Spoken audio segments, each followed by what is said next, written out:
Khanpur dam ایک آبی ذخیرہ ہے جو دریائے ہرو پر پرانے خانپور گاؤں کے مقام پر بنایا گیا تھا اور اب نیو خانپور شہر سے تقریباً 2 کلومیٹر ہری پور روڈ پر تحصیل نیو خانپور ضلع ہری پور خیبر پختونخوا پاکستان میں واقع ہے۔ یہ اسلام آباد سے 40 کلومیٹر دور ہے۔ اس بند سے راولپنڈی اور اسلام آباد کو پینے کا پانی فراہم کیا جاتا ہے۔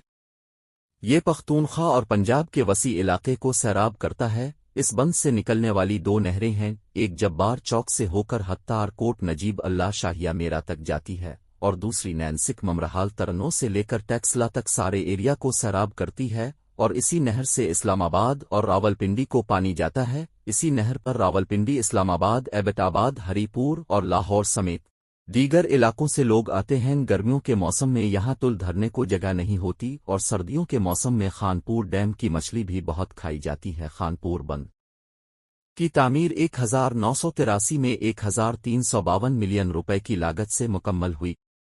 یہ 167 فٹ بلند ہے اور اس میں 1,10,000 ایکڑ فٹ پانی ذخیرہ کرنے کی گنجائش ہے۔